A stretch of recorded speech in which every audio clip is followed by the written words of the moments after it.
Meu tablet? Isso mesmo! Basta instalar o aplicativo Radiosnet e ouvir em sua casa, trabalho, na rua, em seu carro, em qualquer cidade, estado ou país. O Radiosnet é de graça e está disponível para Android e iOS no site radiosnet.com.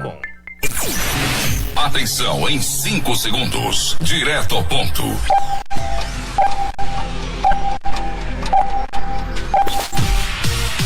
Agora no ar, um jornal dinâmico e com compromisso de levar a verdade. Direto ao ponto, as principais notícias da cidade, do estado, do Brasil e do mundo. Economia, política, esporte, prestação de serviço e muito mais. No ar, direto ao ponto.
Vamos direto ao ponto.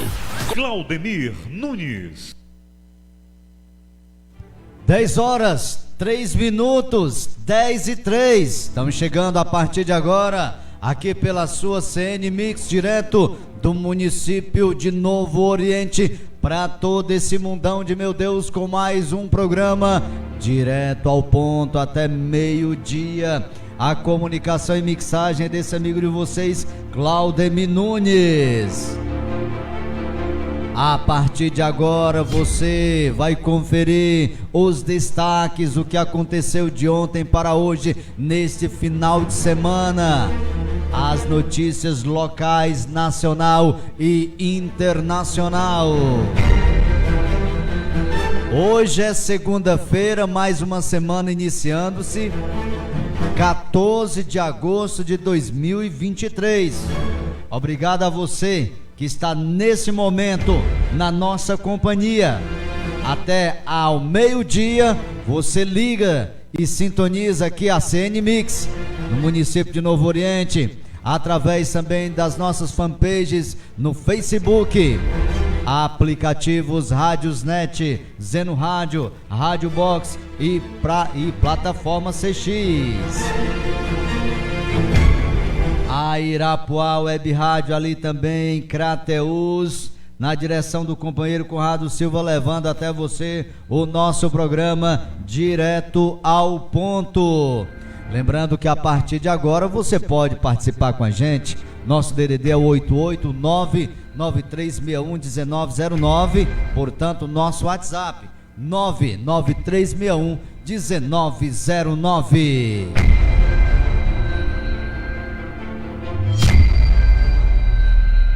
Até meio-dia, as informações aqui dentro do nosso programa. E atenção para os destaques desta segunda-feira aqui dentro do programa. Comandante da PM no Rio é afastado após morte de crianças. Moraes vota por tornar réus mais de 70 acusados de ataques golpistas.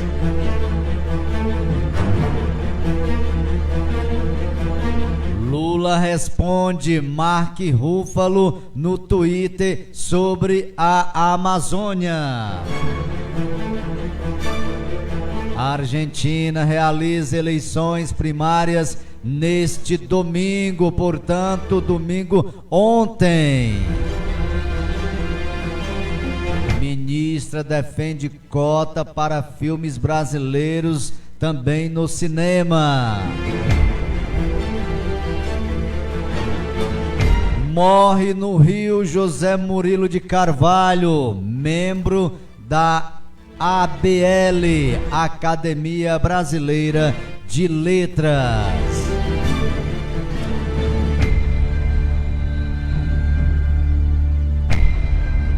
Daqui a pouco os destaques também do Jornal O Povo e os destaques do Diário do Nordeste aqui do estado do Ceará. Você confere também como foi o Brasileirão neste final de semana, Série A e Série B aqui dentro do nosso programa. Inclusive com pênalti polêmico aí para a equipe do Flamengo. Prévia do PIB do Banco Central indica expansão de 0,43% no segundo semestre. Ainda você vai conferir dentro do nosso programa. Até meio-dia, Polícia Federal vê razões para indiciar também Michele Bolsonaro.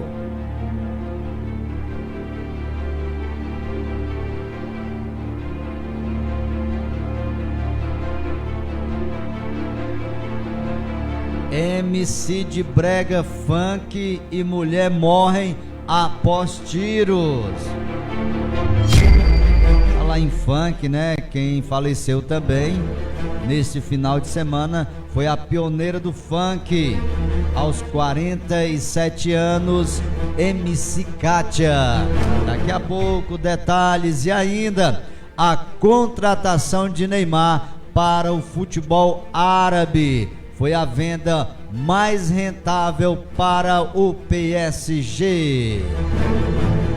10 horas, 8 minutos, essas e outras até meio-dia você confere aqui no nosso Direto ao Ponto.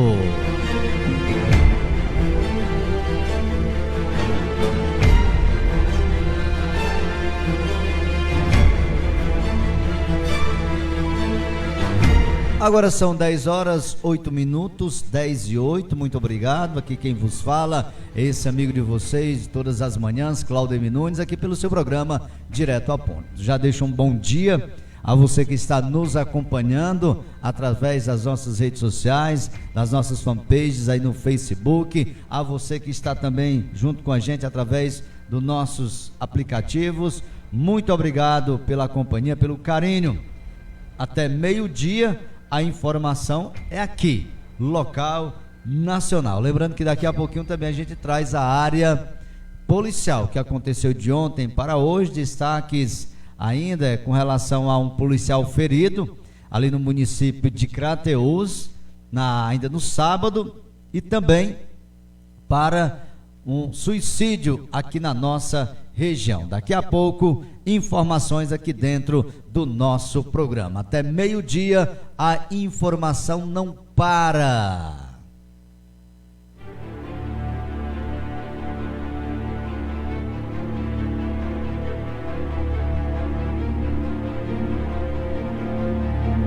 Pra gente começar, a gente começa trazendo aí, né, falando ainda sobre o desmatamento, né, que está acontecendo ainda, e o combate para que isso não ocorra mais está sendo grande, com relação àquela cúpula lá da Amazônia, com relação também, né, àqueles desastres, né, fogaréu que tomou conta também lá do Havaí.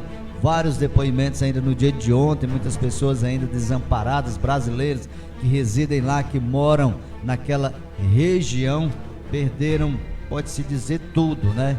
Mas, né, o mais importante do ser humano, bem maior, é a vida, né? Já que saíram ilesos, então tem tudo para dar a volta por cima e assim a gente espera, né? Lá no Avaí, portanto, desastre aí com relação a essa temperatura, a esses fogo, meu amigo, não é brincadeira. Várias cidades aí devastadas aí por conta dessas queimadas ali naquele país. E falando nisso, falando em tempo, a gente começa aqui também o nosso programa trazendo a previsão do tempo. Hoje o clima, né, o sol bem aberto aqui no município de Novo Oriente, ventando, né, pelo menos não está abafado totalmente. Então vamos conferir a previsão do tempo para o dia de hoje, essa segunda-feira, 14, em todo o nosso país. Previsão do tempo para segunda-feira, 14 de agosto. Região Centro-Oeste. Campo Grande, Mato Grosso do Sul, tem nesta segunda-feira sol entre muitas nuvens. Os termômetros registram mínima de 17 e máxima de 29 graus. A umidade do ar fica entre 35% e 85%. Goiânia, em Goiás, fica com sol entre poucas nuvens. A temperatura varia entre 16 e 34 graus. A umidade do ar registra de 20% a 60%. Região Nordeste. Maceió, em Alagoas, apresenta muitas nuvens com chuva isolada. A temperatura mínima é de 22 e a máxima 27 graus. A umidade relativa do ar vai de 70% a 100%. Parnaíba, no Piauí, comemora aniversário com muitas nuvens com possibilidade de chuva isolada. A temperatura oscila de 25 a 38 graus. E a umidade do ar marca de 20% a 80%. Região Norte. Boa Vista, em Roraima, tem muitas nuvens com chuva isolada.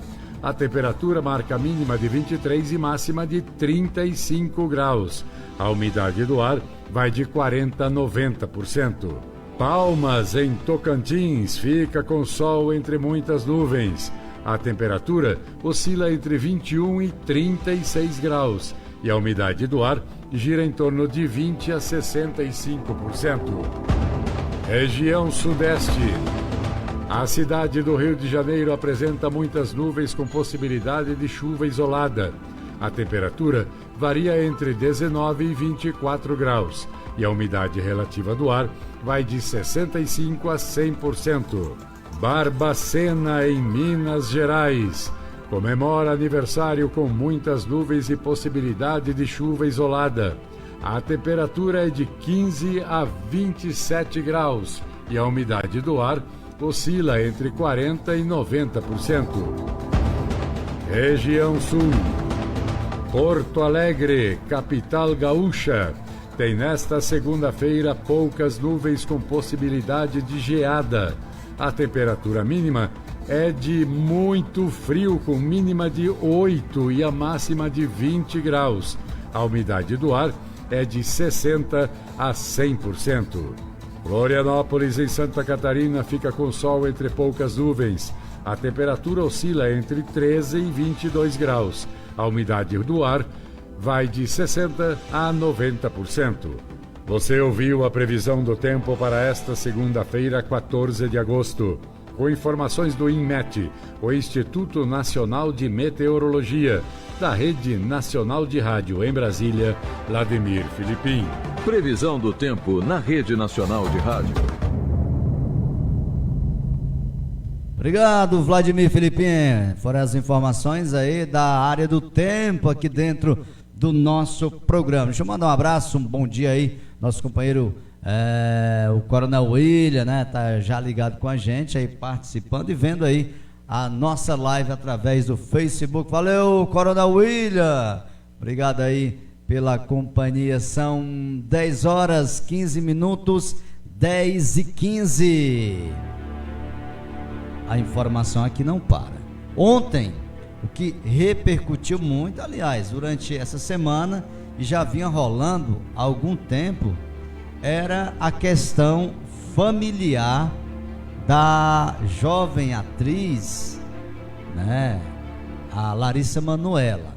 Quem não conhece Larissa Manoela, né? Quem é do meio artístico, quem é do meio televisivo, quem gosta de assistir novelas, enfim. Mesmo quem não assiste, acredito que já ouviu falar, ou em algum comercial, em alguma atividade de marketing, já viu falar de Larissa Manoela, uma jovem de 22 anos, mas que trabalha desde os seus, acredito eu, não peguei bem, mas acho que desde os 4 anos de idade. Enfim, quando se é menor, sabemos que quem gere toda a carreira artística dos filhos, seja artística ou futebolística, de uma maneira em geral, são seus pais ou tutores. Diferentemente, não era no caso da Larissa. Porém, ela, ao fazer seus 18 anos de idade, ou alguém, falou para ela que ela, para a mesma ter atitude com relação aos seus valores recebidos, aos seus ganhos, ou a mesma despertou, já que uma coisa é você ser criança, adolescente, e aí 18 anos você já tem um entendimento, inclusive antes disso já tem um entendimento do que se gasta, do que se ganha, pode não ter certeza de tudo aquilo. E com relação a isso, a Larissa foi cobrar de seus pais, querer saber quanto estava ganhando, quanto se gastava, o porquê de não pegar um pouco mais, e toda vez que ia pegar dinheiro tinha que se explicar. Eu quero dinheiro para isso. Pelo menos ontem, inclusive foi matéria no Fantástico, e ontem ela revelou áudios dela com a mãe e com o pai pedindo dinheiro, ela na praia pedindo dinheiro para comprar, sei lá, pagar um coco, um picolé, enfim, R$10 para pagar um milho, que nem isso a mãe mandou para ela, mandou foi na conta, ou seja, um Pix, no Pix do ambulante, do vendedor. Eu não sei, eu sou de dar minha opinião, mas eu gosto de ouvir os dois lados, e como a mãe não se pronunciou, nem o pai, mas a minha formação de opinião é o seguinte: essa questão aí da Larissa, isso acontece com vários. Pode ter certeza que isso aconteceu ali com o Chitãozinho Chororó, com relação a Sandy Júnior, com a própria Maísa, ali do SBT, aquela jovem também, garota, que começou a ganhar dinheiro desde muito cedo, inclusive entre outros. A própria Bruna Marquezine começou muito cedo, e a gente não, pelo menos até hoje eu não vi nenhuma polêmica relacionada a isso. Só o que me custa acreditar é que a mãe e o pai estejam querendo ficar com o dinheiro da filha. Tem um áudio da mãe que ela fala o seguinte: mesmo você não querendo ou achando ruim, pense o que pensar, eu não vou deixar que você gaste seu dinheiro, ou seja, dando aquela explicação de que o dinheiro com ela está tudo bem, mas ela não vai gastar de jeito nenhum, com besteira ou sei lá o que. Algumas más línguas estão a falar que esse problema aí da Larissa com dinheiro e tudo veio depois que ela está namorando aí um jovem, e que esse jovem inclusive comprou um carro, vendeu, revendeu, foi uma confusão danada, parece que os pais não gostaram, e aí está tendo todo esse desembaraço aí da relação com a filha depois disso tudo. O certo, gente, é que a filha, querendo ou não, é ela que está levando o dinheiro. Se os pais administram é outra coisa, porque eu posso muito bem o seguinte: um filho meu, filho de alguém, está recebendo R$1.000 por mês, isso é um exemplo, recebe R$1.000 por mês, eu administro aqueles 1.000, daqueles 1.000 eu transformo ali em 2, 3, aí tudo bem se dali daquela administração, daquele dinheiro a mais, eu tivesse isso pelo zelar, pelo cuidado, enfim, alguma porcentagem. Só que no caso dos pais da Larissa Manoela está sendo diferente. pelo menos nos contratos que a gente viu ontem, foi divulgados, é que a Larissa parece que só tinha 2% de uma das sociedades deles. O restante tudo era para os pais. Aí não dá para se entender, né? Porque quem coloca o dinheiro lá é a Larissa e não os pais. Quem administra, tudo bem, a empresa, enfim, né? Que rende aí talvez, eu não sei quanto milhões aí para essa jovem garota. O certo é que os pais deveriam se compadecer, entrar num acordo, coisa que eles não quiseram. Ela propôs inclusive aí um acordo para eles ficarem com 40%, ela com 60%, não quiseram nem isso, olha só. Aí parece que acordaram em ficar em 50%, ou não, aí parece que nem isso, parece que não quiseram, ficar meio a meio. Aí foi colocado sim, então, os advogados, né, para tratar sobre isso. E tá esse perrengue aí, né, na vida aí da Larissa Manoela, juntamente com seus pais. Ela mesma disse que vai abrir mão do dinheiro, vai começar a gerir a partir de agora sua parte. Se desvinculou, abriu uma empresa só para a mesma e vai começar a gerir os seus ganhos. Segundo ela, é muito jovem ainda, 22 anos, tem muito ainda o que ganhar. E a estimativa é que com os pais tem algo em torno de 18 milhões, ó. Pronto, dá para viver a vida de boa aí, né, o casal. A Larissa Manoela é filha única. Agora o certo é entrar no acordo, né, pai e filha, mãe e filha, tirar isso, até porque a filha não vai gastar isso tudo, vai ganhar mais. Eles teriam a ganhar, estar junto aí com a filha. E agora, depois desse desentendimento, complicado, né, a gente entender o que se passa na cabeça do ser humano. Até que ponto o dinheiro pode corromper alguém, mesmo sendo família, sendo laços de sangue bem próximos, né? Não quer dizer que os pais não queiram o bem da Larissa, não, gente. Longe de mim estar aqui condenando aí a atitude dos mesmos. Como eles não deram nenhuma uma resposta com relação a esse fato, não se pronunciaram, eu não acho também que eles vão querer esse dinheiro para ele, não. Agora que eles estavam agindo muito rigorosamente, estavam, né? Porque não liberar, tanto que eles ainda deram, parece que o advogado ainda respondeu que a Larissa, né, não está condizendo aí com a verdade, porque ela recebe uma mesada, como a mesma disse.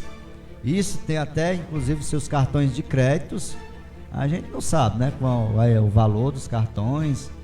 E será que chega ao final do mês, a mesma não tem mais nenhum dinheiro nos cartões, que chega a precisar pedir um Pix para pagar tal coisa na praia, enfim. É bem controverso, a gente vê só um lado, mas é também bem bizarro você ver uma coisa dessa. A gente vê aí, o pai do Neymar já era a vida do Neymar, você vê aí, né, os focos aí, enfim, ele sempre aparece, ele é o gestor lá, trabalha com o mesmo, enfim. Mas nunca vi o Neymar reclamar em dizer que não pega tanto, não pode deixar de pegar. Você vê que ele vê nas brincadeiras, nas festas, enfim, até demais, até porque o homem ganha muito dinheiro. Então não há muito nem do que se preocupar com relação a isso. Agora essa questão aí da Larissa, quem a gente viu recentemente nessa mesma situação foi a Britney Spears, que ela também tinha como tutor, como pessoa que geria todo o seu dinheirão aí, né? Eram os pais também. Aí de uma hora para outra também a mesma se sentiu tipo aqui a Larissa, e de uma hora para outra deixou, né, de lado aí a questão dos pais, né? Não quis mais que os pais cuidassem, portanto, aí da sua carreira e do seu dinheiro, alegando também justamente essa questão de não poder gastar ou pegar o que queria. É complicado, né? Você vê, né? Complicado, onde entra dinheiro, vai para a família, generaliza de uma forma em geral, que aí é brincadeira. 10h25 é o seu programa Direto ao Ponto, até meio-dia aqui pela sua CN Mix, levando a informação para você que está aí junto com a gente. O que está dando muito o que falar também é com relação a mais uma morte, né, dessa feita de uma garota de 5 anos, Eloá, que foi atingida dentro de casa por uma bala perdida. E o comandante da PM lá no Rio de Janeiro foi afastado após mortes aí dessas crianças. Vamos aí conferir essa matéria. O tenente-coronel Fábio Batista Cardoso foi afastado do comando do batalhão da Polícia Militar da Ilha do Governador, na zona norte do Rio. Segundo a Secretaria de Estado de Polícia Militar, a decisão foi tomada para dar maior transparência à investigação dos fatos. Nesse sábado, dia 12, a menina Eloá Passos, de 5 anos, e o adolescente Wendel Eduardo, de 17, foram mortos durante a ação de policiais militares no Morro do Dendê, comunidade do mesmo bairro da unidade da PM. A Polícia Militar afirmou em nota que durante patrulhamento houve uma tentativa de abordagem a um jovem de carona numa moto. Ele disparou contra os policiais que revidaram. O suspeito foi ferido, socorrido e levado por bombeiros ao Hospital Evandro Freire. O condutor da motocicleta foi encaminhado para prestar esclarecimentos. A PM informou que os policiais foram alvos de tiros disparados do interior da comunidade. Na sequência, manifestantes fecharam ruas próximas e atiraram pedras contra carros e policiais. Durante o trabalho para liberar o trânsito na região, a PM foi informada sobre uma criança baleada na comunidade do Dendê, socorrida por familiares. Testemunhas disseram que a vítima teria sido atingida no interior de uma casa. Parentes de Eloá informaram que os policiais chegaram atirando para o alto e uma das balas teria atingido a menina. A Secretaria Municipal de Saúde do Rio informou que Eloá já chegou sem vida ao Hospital Municipal Evandro Freire, para onde foi encaminhado Wendel Eduardo, que também chegou morto. Segundo a PM, foi instaurado procedimento para averiguar a conjuntura das ações. A Corregedoria da Corporação acompanha o caso. A ONG Rio de Paz informou que Eloá é a 10ª criança morta por bala perdida este ano no estado. Desde 2007, quando a entidade começou a contabilizar, já são 101 casos. Da Rádio Nacional no Rio de Janeiro, Tatiana Alves. Obrigado, Tatiana, por essas informações. É triste, né, gente? Mas nessas operações, dificilmente não vai ter essas sequelas. Não vai ter alguém que, infelizmente, vai perder a vida ou sair ferido. Porque o tiroteio aí vem dos dois lados. Tanto do lado da PM, como também do lado dos bandidos. E aí fica complicado. Só quem sofre, só quem geralmente sai perdendo é a própria comunidade ou as pessoas que ali residem, que às vezes gente, nada tem a ver com a briga de ambos. São 10h29, 10h29, estamos apenas começando o nosso programa Direto ao Ponto, até meio-dia, aqui pela sua CN Mix, direto aqui do município de Novo Oriente. Quero mandar um bom dia, seu Francisco, está sempre junto com a gente, desde cedo ligado aqui na nossa programação. Também aos amigos ali no Vicente Manelim, a galera ligada com a gente aqui no centro da cidade e os bairros também curtindo o nosso programa. Tá trabalhando? Bom dia. Também não tá descansando? Tá beleza, tá melhor ainda. Um abraço, até meio-dia nessa segunda-feira 14. Tamo junto e misturado aqui pela sua CN Mix. Vamos a um rápido intervalo, EVAP-Volt, a gente retorna com mais informações aqui no programa Rádio CN Mix. A programação que faz a diferença. O rádio é moderno, sabe se adaptar aos tempos e está sempre atual. O rádio transmite sentimentos, desperta sensações, une pessoas e divulga o seu produto de uma forma criativa e inovadora. Não perca o seu tempo e o seu dinheiro com propagandas que não dão o resultado esperado. Anuncie no rádio. Música! De assumo! Sexo sou amante, mas sinto ciúme. Você sabia que é possível ouvir nossa emissora também em seu smartphone ou tablet? Isso mesmo! Basta instalar o aplicativo Radiosnet e ouvir em sua casa, trabalho, na rua, em seu carro, em qualquer cidade, estado ou país. O Radiosnet é de graça e está disponível para Android e iOS no site radiosnet.com. Agora vamos direto ao ponto. Claudemir Nunes.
Estamos de volta aqui no programa 10 horas 32 minutos, 10h32, muito obrigado a você que está nos acompanhando. Daqui a pouquinho tem a área policial, também a área esportiva, aqui no nosso programa. Muito futebol de ontem para hoje só tem um jogo perdido, né? Aí é o Vasco da Gama hoje que enfrenta a equipe do Red Bull Bragantino, logo mais à noite.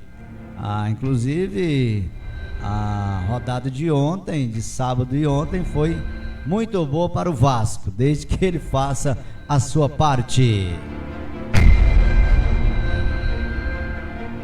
10 horas 33 minutos, 10h33, vamos de mais informação. Aqui a informação não para, levando até você as informações. Ontem, na cidade de Nova Russas, né?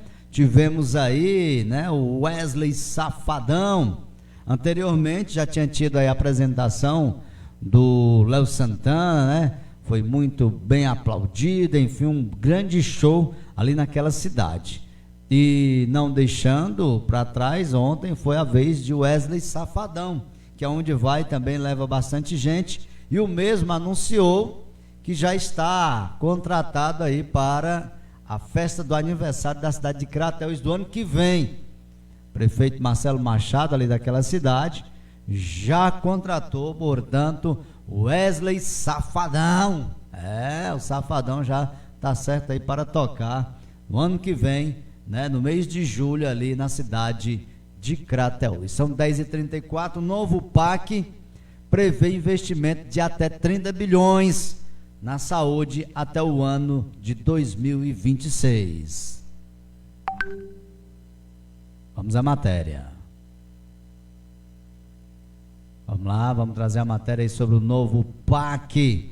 Para você que está aí nos acompanhando até meio-dia, você pode mandar sua mensagem de voz ou texto 99361-1909. Vamos lá, vamos ouvir aqui, portanto, essa injeção de ânimo aí para até 2026, portanto aí esse dinheiro aí de investimento vindo do PAC. Vamos ver, cadê a matéria? Aqui não está atualizando, gente, mas se não tiver a gente vai ler aqui, tá bom? Deixa eu só dar uma olhada aqui, porque é uma matéria em áudio. Por enquanto aqui não está querendo sair nada. Deixa eu ver aqui, são 10 horas 35 minutos, 10h35, você está ligado aqui no nosso Direto ao Ponto, é um programa que leva a notícia em primeira mão até você. Eu agradeço a você que está sempre junto com a gente. Bom dia a toda a turma aí, ao seu Francisco que está já ligado com a gente, também curtindo aqui o nosso programa. Até meio-dia a informação. Vamos aí, portanto, ler, né? O novo PAC prevê um investimento de 30 bilhões na saúde até 2026. A atenção primária contará com 7,4 bilhões que vão ser investidos na construção e finalização de 3,6 mil unidades básicas de saúde odontológicas móveis. E ainda na atenção especializada, quase 14 bilhões serão aplicados na rede média e alta complexidade e na compra de ambulâncias. Já o Complexo Industrial da Saúde contará com cerca de 9 bilhões para garantir o abastecimento nacional de insumos para a saúde. Esses recursos irão para a nova planta industrial de Fundação Oswaldo Cruz, com capacidade de produção estimada de 120 milhões de frascos de vacinas e biofármacos por ano. E para o polo fabril de hemoderivados da Hemobras, que viabiliza o fracionamento do plasma brasileiro. Também haverá dinheiro para emergências sanitárias, com 270 milhões para a rede de laboratórios de saúde pública e a manutenção de protocolos de segurança. Ainda no atendimento em telesaúde, 150 milhões vão para a compra de equipamentos multimídia e expansão dos núcleos. A ministra da Saúde, Anísia Trindade, vai apresentar mais detalhes sobre todos esses investimentos em uma coletiva de imprensa que está marcada para a tarde desta segunda-feira. Portanto, são os investimentos destinados aí, portanto, para o PAC até 2026, né? Aí um investimento em torno aí de 30 bilhões aí para a saúde. 10h37, Moraes vota por tornar réus mais 70 acusados de ataques golpistas. Vamos à matéria. Teve início nesta segunda-feira no Supremo Tribunal Federal o julgamento de mais 70 denunciados nos atos golpistas de 8 de janeiro. O ministro Alexandre de Moraes, relator do processo, votou por tornar réus o grupo de investigados. O julgamento no plenário virtual irá até às 11h59 da noite da próxima sexta-feira, dia 18. As denúncias apresentadas pela Procuradoria-Geral da República são relacionadas aos ataques ao STF, ao Congresso Nacional e ao Palácio do Planalto. Caso a maioria dos ministros acompanhe o relator, os acusados se tornarão réus e o processo poderá ser iniciado com coleta de provas e depoimentos de testemunhas da defesa e da acusação. Posteriormente, sem prazo para ocorrer, o STF vai realizar os julgamentos. São 2 inquéritos com relatoria do ministro Alexandre de Moraes. Um deles investiga os autores intelectuais e as pessoas que instigaram os atos e a acusação é de incitação ao crime e associação criminosa, enquanto o outro investiga os executores materiais dos crimes. As denúncias envolvem crimes previstos no Código Penal, como associação criminosa, abolição violenta do Estado Democrático de Direito, golpe de Estado, ameaça, perseguição, incitação ao crime e dano qualificado. A PGR também cita o crime de deterioração de patrimônio tombado. Até agora, o Supremo já aceitou denúncias e transformou em réus 1.295 acusados de autoria ou participação nos atos golpistas de janeiro. Ao todo, a PGR já denunciou 1.390 pessoas. Da Rádio Nacional em Brasília, Ana Lúcia Caldas. Obrigado, Ana Lúcia, por essas informações. Esse pessoal tem que responder. Engraçado que o pessoal, mesmo estando preso, quando sai, ainda faz chacota, né? Tipo, aquelas mulheres saíram agora recentemente, foram liberadas aí da penitenciária. Mas é isso, né? Que o rigor da lei venha para todos. Deixa eu mandar um abraço aí também para o Cristiano Souza e para minha amiga Franci Lima. Estão todos aí ligados, curtindo aqui através da nossa fanpage no Facebook. Ainda informações, Lula responde Mark Ruffalo no Twitter sobre a Amazônia. O tweet foi uma resposta à postagem do ator norte-americano Mark Ruffalo na mesma rede social. O ator criticou a falta de metas concretas para proteger a região amazônica no fim do encontro entre chefes de Estado dos 8 países amazônicos. Ruffalo, que interpreta o personagem Hulk no estúdio de cinema Marvel, disse, abre aspas, o senhor é um dos meus heróis, Lula, mas me parte o coração ver que a declaração de Belém, da cúpula da Amazônia, não tem metas concretas para proteger a floresta. A emergência para proteger a Amazônia é uma emergência climática e nós não temos tempo a perder, fecha aspas. O ator ainda se posicionou contrário à exploração de petróleo no Rio Amazonas e citou que a Colômbia foi a primeira nação amazônica a seguir a meta de proteger 80% da floresta até 2025.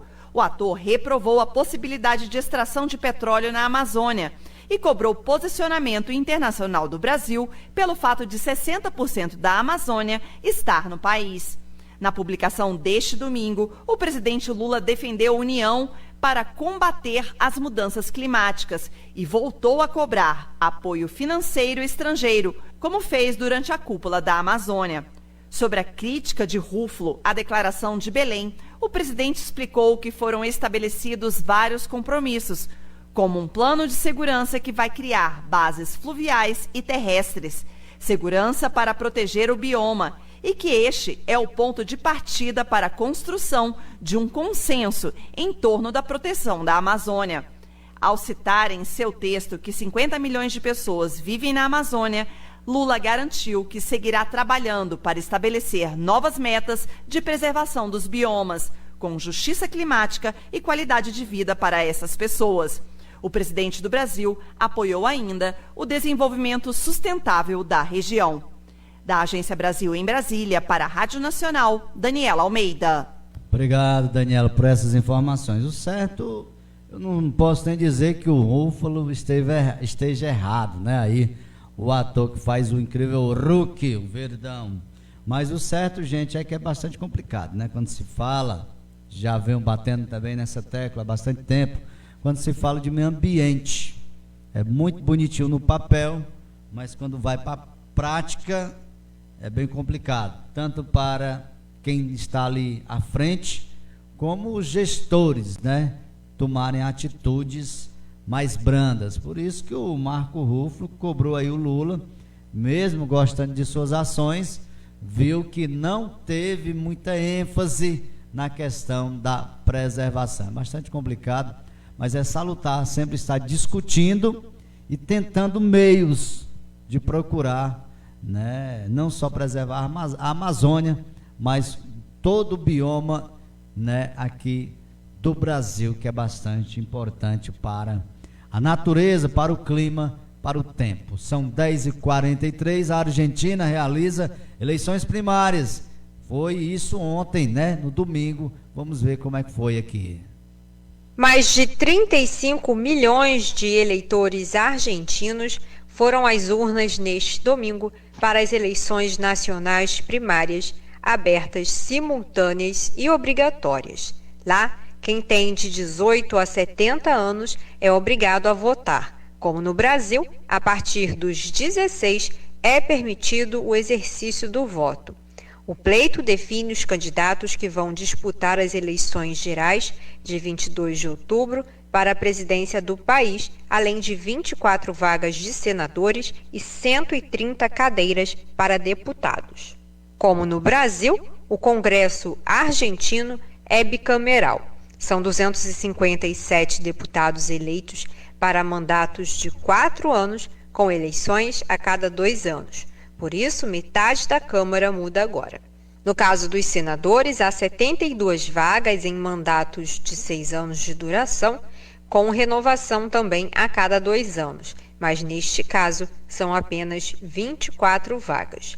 As primárias escolhem quem serão os candidatos da eleição que vai efetivamente conceder as vagas aos novos representantes públicos. Funciona assim: para concorrer às eleições de outubro, é necessário chegar ou superar 1,5% dos votos válidos expressos no distrito para a categoria em disputa. Da Rádio Nacional no Rio de Janeiro, Tatiana Alves. Obrigado, Tatiana, por essas informações, assim como ali no Equador também, né? Tá de vento e poupa a questão aí das eleições, inclusive já com a vice, né? Atualizada já para ficar à frente do candidato a presidente, do quinto lugar, que foi assassinado, né? O Vicêncio, né? Vicêncio, acho que é Vicêncio o nome, coisa assim parecida. E justamente para dar, né, prosseguição, né? Ou seja, prosseguir a questão das eleições com relação aos debates, e que iriam ser feitos já a partir desta semana. E aí as eleições lá pegando fogo. São 10h46. Aqui a ministra defende cota para filmes brasileiros. A ministra, portanto, aí está defendendo, né, a Margarete Menezes, que responde pela pasta, está defendendo aí, portanto, cotas para negros também em filmes, né, aqui no cinema brasileiro. Vamos ver como é que vai ficar isso aí e o que é que vão falar. Mas eu acho que a maioria dos filmes, como também novelas, né, a gente vê bastante pessoas negras, né? Não, até porque é um leque muito grande de bons atores, né? Tanto brancos, pardos, enfim, de toda raça, aí a gente vê, portanto, na televisão como também no cinema. A votação de um projeto pelo Senado sobre a cota de tela nos cinemas brasileiros é o destaque desta semana na área da cultura. Criado por medida provisória, a cota de tela tem origem em iniciativas adotadas ainda nos anos 1930 para a proteção do cinema brasileiro. A informação é da ministra da Cultura, Margarete Menezes, que também anunciou o restabelecimento dos projetos da pasta durante a cerimônia de abertura do Festival de Cinema de Gramado, no Rio Grande do Sul. E porque achei muito importante fazer esse movimento simbólico para dizer pessoalmente que o Ministério da Cultura está retomando todas as políticas públicas que foram destruídas. A descontinuidade das políticas públicas da cultura causou um prejuízo imenso ao nosso setor. Muito se perdeu. As ações de censura, de perseguições e de criminalização que foram dirigidas ao setor artístico de dentro do Ministério da Cultura, mas sobretudo ao setor audiovisual, foram uma severidade. Pelo estado que encontramos no Ministério, se aquilo continuasse, certamente iriam implodir o resto da estrutura do sistema MIC. Desde 2001, se tem a ideia de estabelecer uma cota mínima na exibição de filmes nacionais para promover a produção audiovisual brasileira, obrigando os cinemas comerciais de todo o país a se adequarem. Como a MP foi editada antes da publicação da emenda constitucional, que estabelece que o Congresso Nacional tem até 45 dias para apreciar as MPs, sob risco de elas paralisarem todas as demais deliberações, a cota de tela permaneceu em vigor até 2020, mesmo sem jamais ter sido votada pelo Congresso. Em 2021, o plenário do Supremo Tribunal Federal julgou constitucional a norma que reserva um número mínimo de dias para a exibição de filmes nacionais nos cinemas brasileiros e também a determinação de que 5% dos programas culturais, artísticos e jornalísticos sejam produzidos no município para o qual foram outorgados os serviços de transmissão de rádio e TV. Para a ministra Margarete Menezes, o restabelecimento da cota de tela faz parte das ações que o governo federal vem propondo e executando para o fortalecimento econômico do setor cultural, o que inclui também iniciativas para regulamentar os serviços de vídeo sob demanda, que compreende o fornecimento de conteúdos audiovisuais por plataformas digitais. Com informações da Agência Brasil, da Rádio Nacional no Rio de Janeiro, Tatiana Alves. Obrigado, Tatiana, por essas informações. Eu quero pedir perdão aqui, eu me antecipei, né? Achei que era com relação a atores, mas não. Aí o que ela está pedindo é a cota de exibição, ou seja, se você vê filmes americanos, né, estrangeiros, nos cinemas, e a maioria pode-se dizer que sim, ela quer que tenha destinado ali para aquele cinema, né, para aquelas salas ali, filmes também brasileiros, e não só estrangeiros, né, de outros países, né? Mas eu acho que também vai depender, gente, como eu posso dizer aqui, das estreias, né? Por exemplo, se tem 10 ou mais aí estreias de filmes internacionais, aí o dono da sala de cinema vai botar um brasileiro, a não ser que esteja também, né, alguma estreia e com um bom desempenho, né?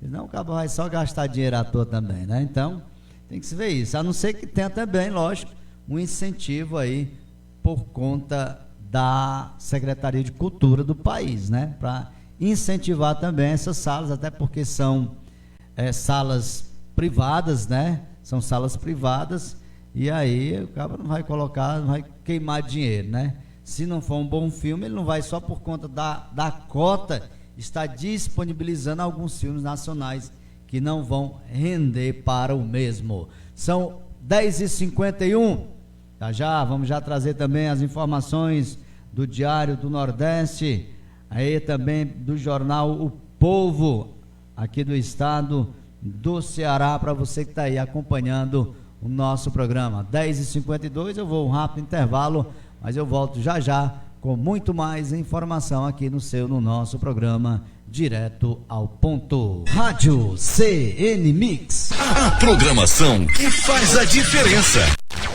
O rádio é moderno, sabe se adaptar aos tempos e está sempre atual. O rádio transmite sentimentos, desperta sensações, une pessoas e divulga o seu produto de uma forma criativa e inovadora. Não perca o seu tempo e o seu dinheiro com propagandas que não dão o resultado esperado. Anuncie no rádio. Música! Sumo! Sexo social amante, mas sinto ciúme.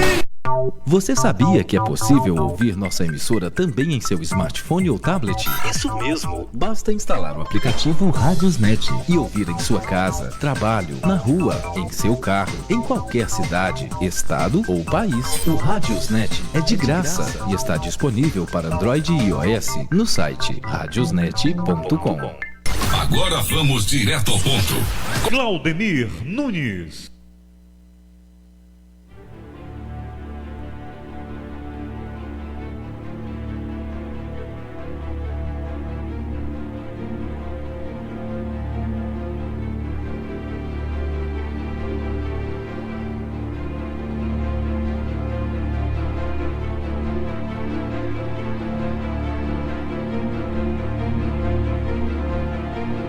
De volta agora, 10h53. WhatsApp 993611909, DDD 88. Você participar com a gente, mandando aquele alô para quem você deseja, ou simplesmente está dizendo ou reivindicando alguma coisa aí do seu bairro, da sua rua.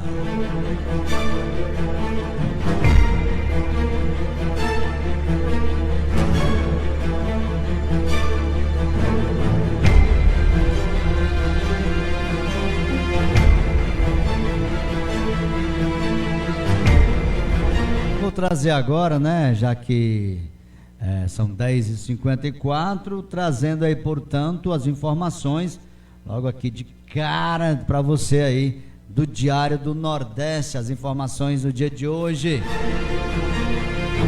Falando de segurança, quem está por trás dos ataques no Pirambu? Entenda como é a usina que Cagesse quer construir para tratar a água do mar para o consumo. Drex vai acabar com o Pix? Entenda como funcionará a nova moeda digital do Banco Central.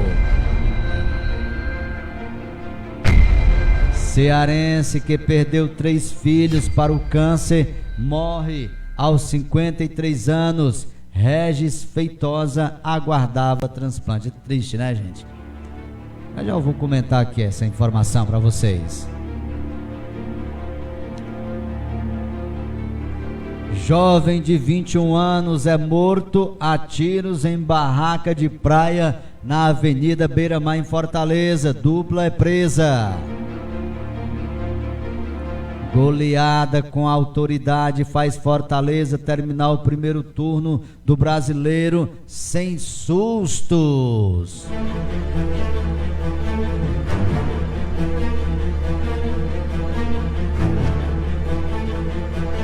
Larissa Manoela abre mão de 18 milhões e revela áudio antigo da mãe. Quer me chamar de mercenária? Aluno que sofreu acidente em academia diz ainda ter esperança de andar. Não vou desistir. 2 filmes cearenses estreiam no Festival de Gramado na disputa de prêmios.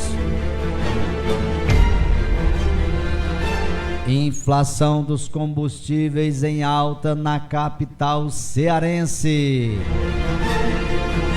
A aposta de Fortaleza ganha 29 milhões na Mega Sena. Esse tá feito. Caminhada com Maria volta a ser presencial e terá operação especial de segurança em Fortaleza.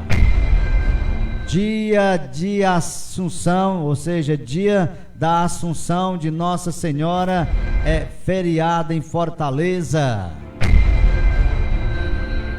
De prisão a perda de mandato que houve com os vereadores mais votados em Fortaleza.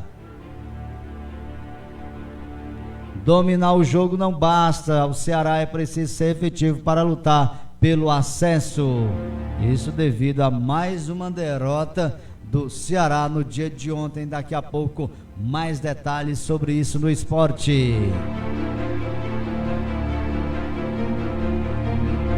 Essas são algumas das manchetes do jornal Diário do Nordeste. Vamos agora trazer as principais manchetes também do jornal Povo. Plano Nacional de Educação, Ceará e Brasil estão perto de atingir metas. Camila apresenta proposta para o ensino médio com mais horas para disciplinas obrigatórias. Morre Regis Feitosa, cearense que perdeu 3 filhos para o câncer. Lula responde a ator de Hollywood que criticou declaração de Belém. Por que 15 de agosto é feriado em Fortaleza?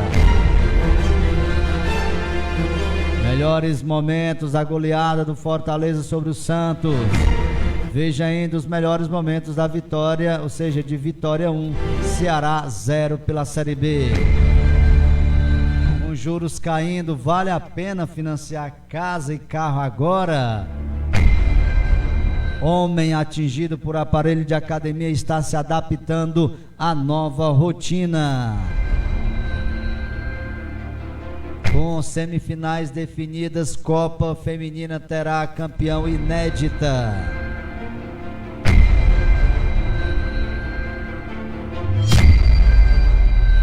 Essas e outras são destaques, portanto, do jornal O Povo de hoje. São 10 horas 59 minutos, 10h59, o que chamou bastante atenção aqui no estado do Ceará, acredito que vocês viram, portanto, essas informações, foi a morte deste jovem, Regis Feitosa, que após perder 3 filhos para o câncer, o mesmo também não resistiu e faleceu, por incrível que pareça, gente, no dia de ontem, Dia dos Pais. Só no início deste ano, ele havia sido diagnosticado com a doença mieloma múltiplo, em que as células se multiplicam rapidamente e tornam-se cancerígenas. O cearense Regis Feitosa, portanto, Mota, 53 anos de idade, que perdeu os 3 filhos para o câncer em um intervalo de apenas 4 anos, gente, morreu neste domingo. Corretor de imóveis, era um influencer de resistência e de luta pela vida para os seus seguidores. No início deste ano, ele havia sido diagnosticado com a doença mieloma múltiplo, em que as células se multiplicam rapidamente e tornam-se cancerígenas. É cada tipo de doença, né, gente? Desde 2016, esta foi a 3ª vez que o câncer havia sido detectado em Regis Feitosa. Isso porque ele era portador da síndrome de Li-Fraumeni, condição hereditária que aumenta em até 90% as chances de desenvolvimento de tumores no corpo até os 70 anos.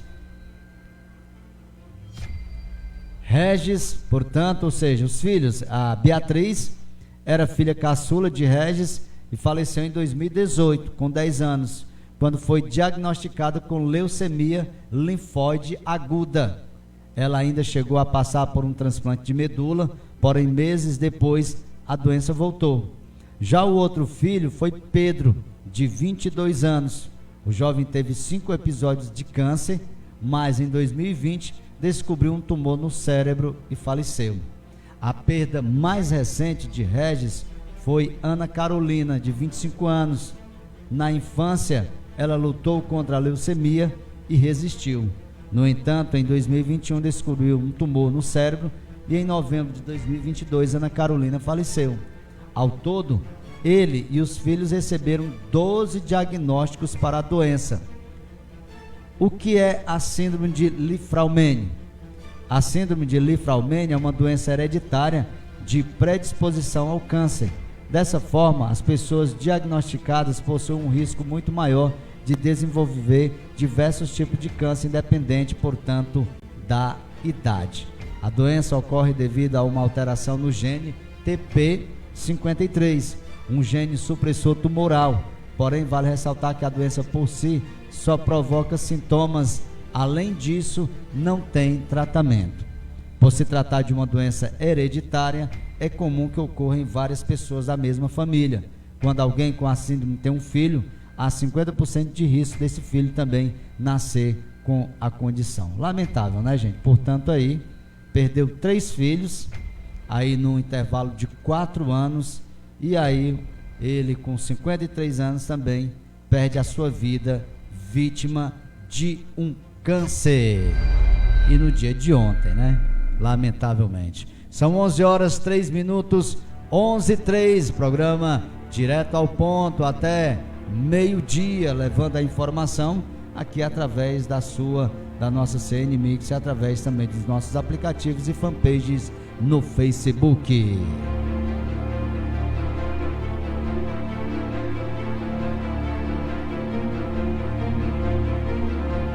Mais informações chegando para você que está aí acompanhando o nosso programa, aqui pela nossa programação, levando aí a informação em primeira mão até você.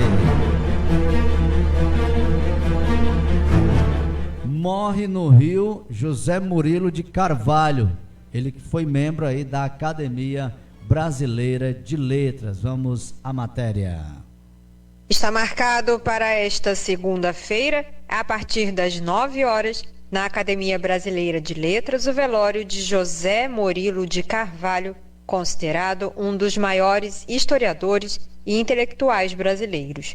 O enterro vai ser à 13h no mausoléu da ABL, no cemitério São João Batista, em Botafogo, zona sul do Rio de Janeiro. O acadêmico José Murilo morreu na madrugada desse domingo, aos 84 anos. Ele estava internado no Hospital Samaritano, no Rio, com Covid-19. José Murilo era mineiro, bacharel em Sociologia e Política pela Universidade Federal de Minas Gerais, mestre em Ciência Política pela Universidade de Stanford, na Califórnia, Estados Unidos, onde defendeu tese sobre o Império Brasileiro. Foi professor e pesquisador visitante em diversas universidades, entre elas as de Oxford, na Inglaterra, Leiden, nos Países Baixos, e na Fundação Ortega y Gasset, em Madrid, na Espanha. Eleito para a ABL em 2004, ocupava a cadeira número 5. Ele escreveu 19 livros, entre eles A Formação das Almas, A Cidadania no Brasil e Os Bestializados. José Murilo fazia parte também da Academia Brasileira de Ciências. Da Rádio Nacional no Rio de Janeiro, Tatiana Alves. Obrigado, Tatiana, por essas informações aqui dentro do nosso programa. 11h05, a gente vai trazer uma matéria também, né, que era em especial aí o Dia dos Pais, no dia de ontem, e a gente traz aqui no programa, conhecendo a história do pai que adotou aí 6 meninos. Vamos aí, portanto, a informação. O Dia dos Pais é uma data que também serve para a gente refletir sobre o papel dos homens na família, no cuidado e na relação com os filhos. Por isso, hoje, a gente vai conversar com um pai bem diferente. Esse pai não é casado e não tem filhos biológicos. Ele adotou sozinho 6 meninos ao longo dos últimos 14 anos. O Victor, o Gabriel, o Maicon, o Miguel, o Davi e o João. Olá, eu sou o jornalista Daniel Ito. Hoje eu vou conversar com Francisco Borges, que mora em São Paulo e também é jornalista, além de pesquisador de História da Arte, acadêmico de Direito e pai de 6 meninos. Seja bem-vindo, Francisco. Vamos conversar um pouco sobre a história da sua família, que está relacionada com a história da sua vida, certo? Conta um pouquinho pra gente, por favor. Eu fui abandonado pela minha mãe aos 3 anos de idade. Ela me deixou numa escada num bairro aqui em São Paulo e eu fui levado para a FEBEM, a antiga FEBEM. Eu fiquei lá dos 3 aos 6 anos de idade. Eu fui adotado. Quando eu achei que estava tudo certo, estava feliz. A minha mãe adotiva faleceu, eu tinha 12 anos, e o meu pai adotivo faleceu, eu tinha 15. Eu vi desmoronar aquela realidade de família. Então a adoção, ela foi uma realidade, né? E eu sempre imaginei, depois dos meus 15, 16 anos, que o meu primeiro filho seria por adoção.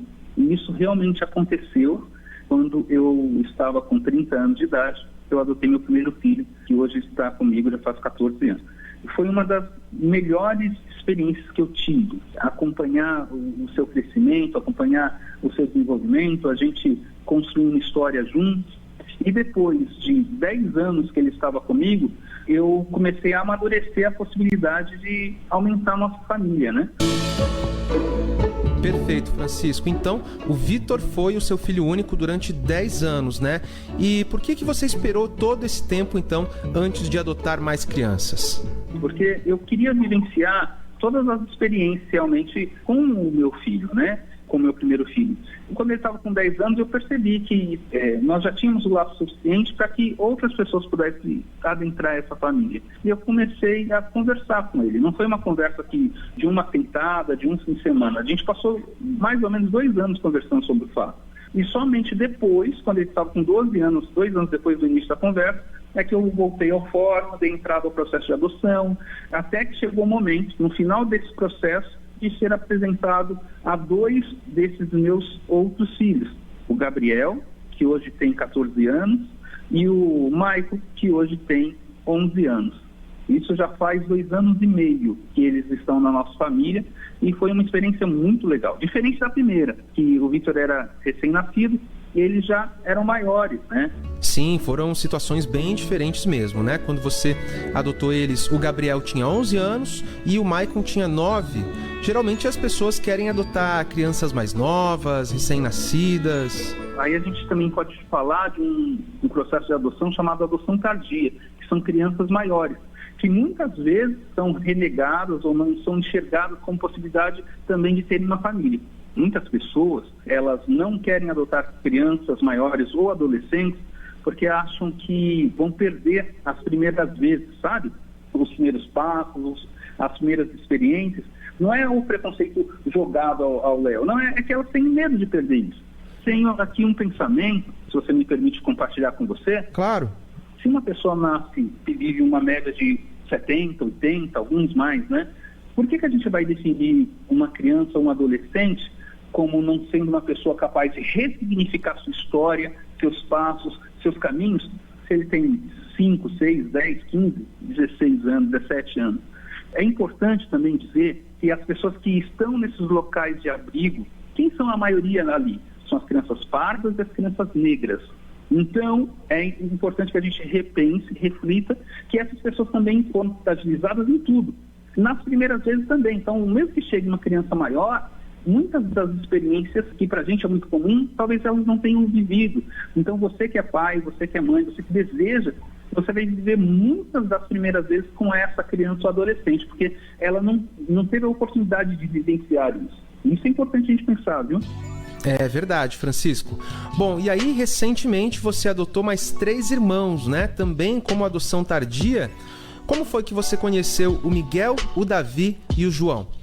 Uma vez você fazendo o processo de habilitação para se tornar um pretendente à adoção, você fica com seu cadastro disponível ainda. E eu optei por não fechar o meu cadastro, deixá-lo aberto, porque eu tinha a pretensão de aumentar um pouco mais a família.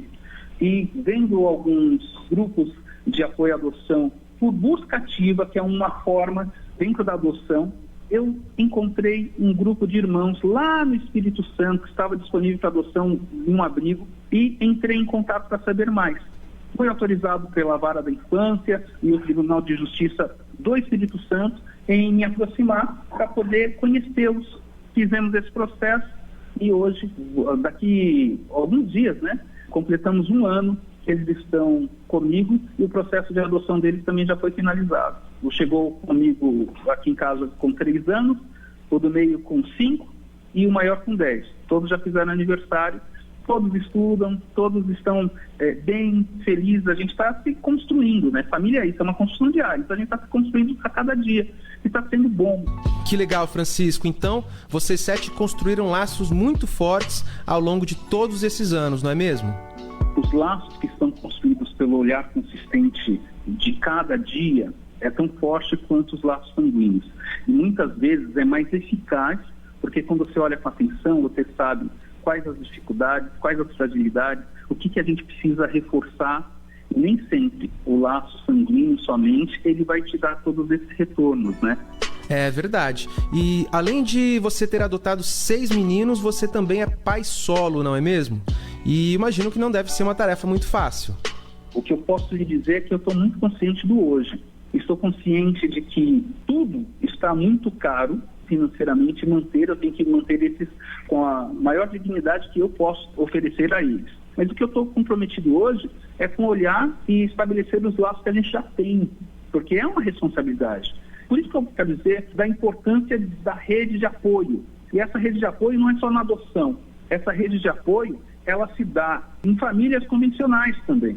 Em África, eu posso falar isso porque eu sou negro, em África as crianças não são apenas do pai ou da mãe, mas da aldeia, do coletivo. Então todos ali estão de olhos abertos para as necessidades dessas crianças. Às vezes, eu como pai, você que me ouve como mãe, você é avó, você não consegue acessar, mas outras pessoas podem acessar.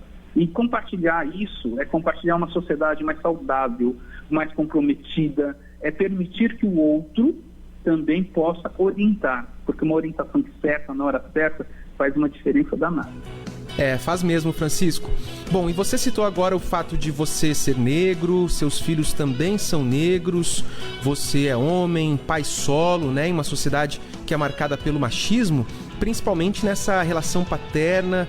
Então, de que forma que você vivencia essa realidade dentro da sua família? Olha, quando a gente fala de homem e de masculinidade, é importante que a gente entenda que existe, ainda bem, hoje a consciência de diversas formas de exercer a nossa masculinidade. Então a gente até usa o termo masculinidade no plural, masculinidades. E o homem, como a mulher, ambos têm a responsabilidade de transmitir, ensinar. É muito cruel colocar sobre a mulher, e isso acontece muito no cenário nacional, onde a mulher é responsável por todo o processo. A gente vem de uma constituição de família onde o machismo impera. Eu optei por ter meninos, filhos, nesse momento, porque eu entendo que é importante a gente fazer e permitir que os meninos também enxerguem um jeito novo, um jeito atual de viver a sua masculinidade, onde a agressão não precisa estar presente, onde não precisa necessariamente deixar fluir o exacerbado da virilidade para ser homem. Não, é possível ser sensível, é possível olhar com calma, é possível ter fragilidades, reconhecer suas fragilidades. Isso é uma construção. Então, o meu jeito como homem de olhar é um jeito, entendendo que a adoção, a família, é um ato de amor, mas ela também é um ato de responsabilidade social. Você que está ouvindo a gente não precisa adotar para ser favorável à causa da adoção.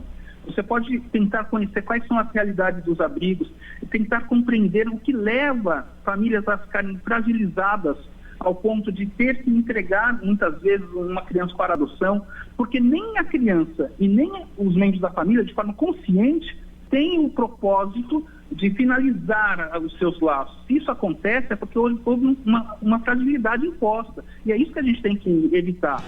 Perfeito, Francisco. Essa reflexão, então, fica como a sua mensagem final, né, para todas as pessoas que nos escutam.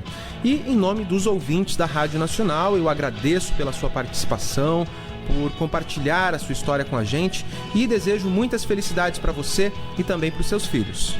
Obrigado a todos da Rádio Nacional e eu aproveito para dizer, se você quiser conhecer um pouco mais da nossa história, acessa @PaiFranciscoBorges. Aí a gente vai poder conversar mais, continuar essa conversa. Perfeito, nós conversamos com Francisco Borges, ele que é pai solo adotivo de 6 meninos lá em São Paulo. Essa entrevista que teve produção de Daniel Lima e sonoplastia de José Maria Pardal. Eu sou o jornalista Daniel Ito. Muito obrigado a você que acompanhou essa entrevista e até a próxima. Valeu, Daniel. Obrigado pela participação aqui dentro do nosso programa. Às 11h16, 11h16, programa direto ao ponto até meio-dia. A gente levando aí a informação precisa para você. Você que está nos acompanhando através aí das nossas fanpages, aplicativos e também através da Irapó Web Rádio ali em Crateús. 11h17, a população de mico-leão dourado, quase dobra ali no Rio de Janeiro. Vamos ver como está essa situação dessa espécie aí, que é uma espécie aí de mata atlântica, né? No estado fluminense.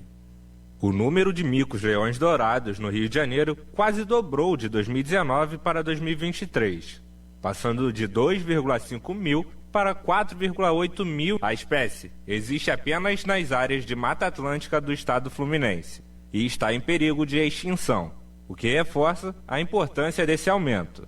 Mas, de acordo com a Associação Mico-Leão Dourado, dedicada a proteger esses animais, a comemoração é ainda maior, tendo em vista que em 2017, após um surto de febre amarela, a população foi reduzida em 1/3. Desde então, a associação dedica esforços à vacinação e ao monitoramento dos micos, e também ao reflorestamento das matas onde vivem. Mas, de acordo com o geógrafo Luiz Paulo Ferraz, ainda há muito o que fazer. É uma celebração grande, cuidadosa, conscientes de que o nosso trabalho continua e que a luta para salvar o mico-leão dourado ainda está bem longe de ser resolvida. Por isso, precisamos ainda continuar o envolvimento de toda a população, de todos os governos locais, estadual e federal, para que a gente consiga recuperar a área de ocorrência do mico-leão dourado. E para envolver a população no trabalho de conservação, a associação acaba de inaugurar um mirante e 2 estruturas de observação dentro do Parque Ecológico Mico-Leão Dourado, que fica no município de Silva Jardim, no norte fluminense. E até setembro espera abrir ao público a Casa dos Micos, um espaço interativo para falar da espécie, contando como os micos vivem, como se organizam nas famílias, o que eles comem, como se comunicam, entre outras curiosidades.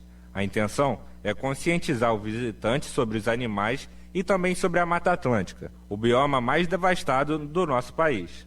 Para saber mais e agendar uma visita, é só acessar o site micoleão.org.br. Com supervisão de Tamara Freire, da Rádio Nacional no Rio de Janeiro, Yuri Miltensteiner. Obrigado, Yuri. É uma cidade, né? Vai tomando conta aí de boa parte da mata, da área verde, aí os bichos acabam aí, né?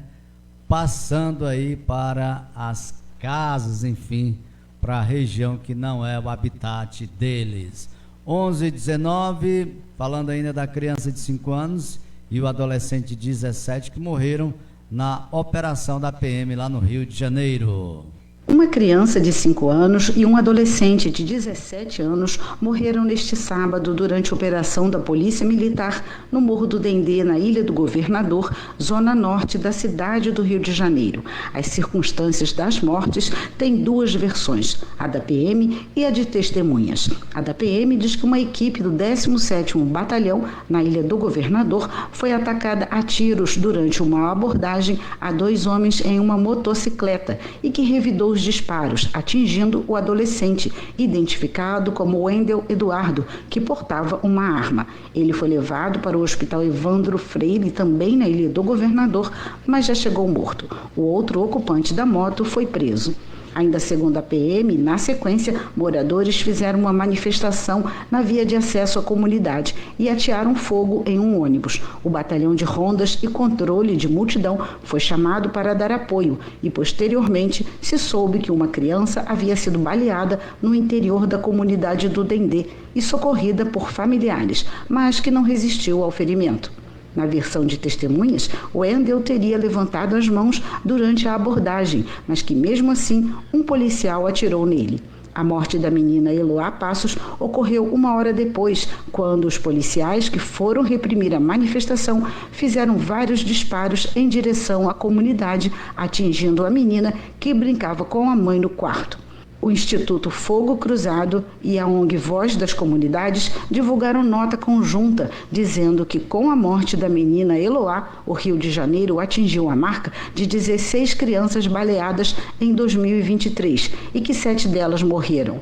Desse total de crianças, 12 foram vítimas de bala perdida.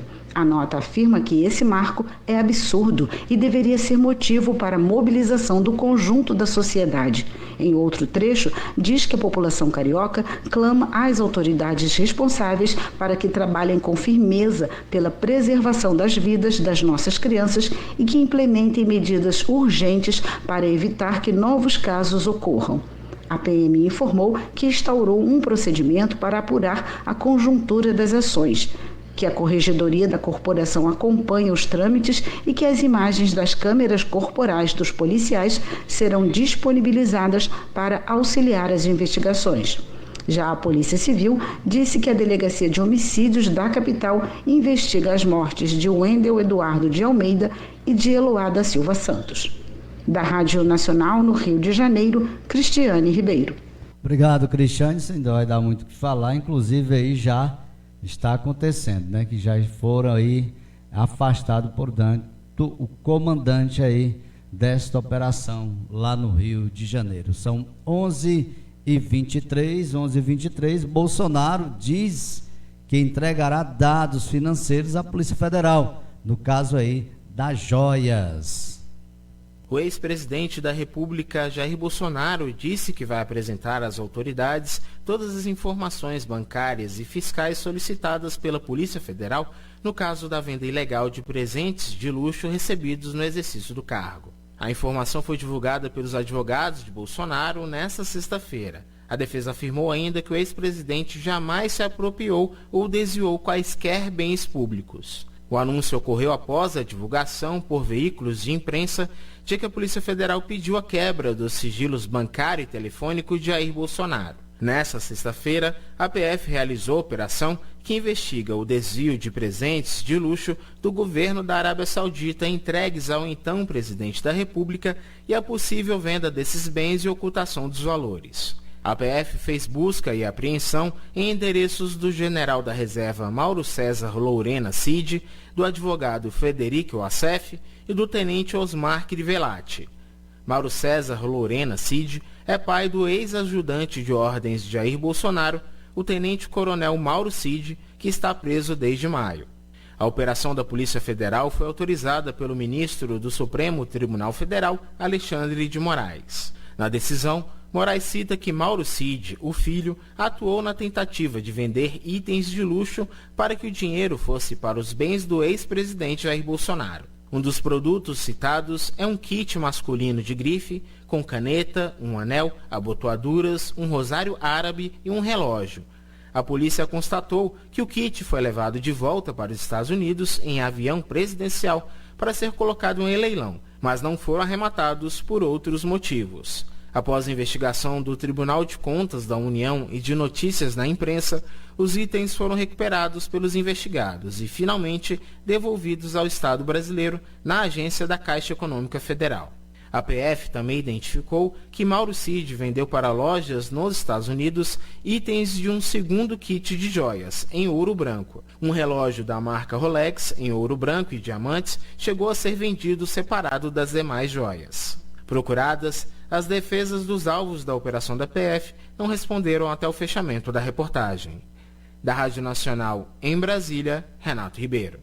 Valeu, Renato, obrigado por as informações. A Polícia Federal já tem elementos também suficientes para indiciar Michele Bolsonaro, no caso aí das joias. Segundo investigadores, ela será ouvida, mas não há pressa para convocá-la para depor, justamente por já saber, por já ser possível dar um andamento aos indiciamentos com os elementos existentes.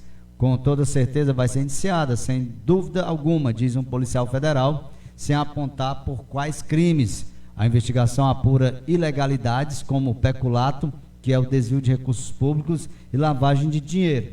Na sexta-feira, a Polícia Federal deflagrou uma operação para investigar suposto desvio de presentes oficiais recebidos pelo governo Bolsonaro. A suspeita é que as pessoas ligadas ao ex-presidente da República tenham vendido ilegalmente esses itens que pertencem à União. Inclusive, foram divulgados, uma espécie de trajeto que fez aí Mauro Cid, que fez o próprio Mauro César Lorena Cid, que é o pai aí do Mauro Cid, do Tenente Coronel, que inclusive foi até os Estados Unidos para negociar pessoalmente, portanto, esses itens.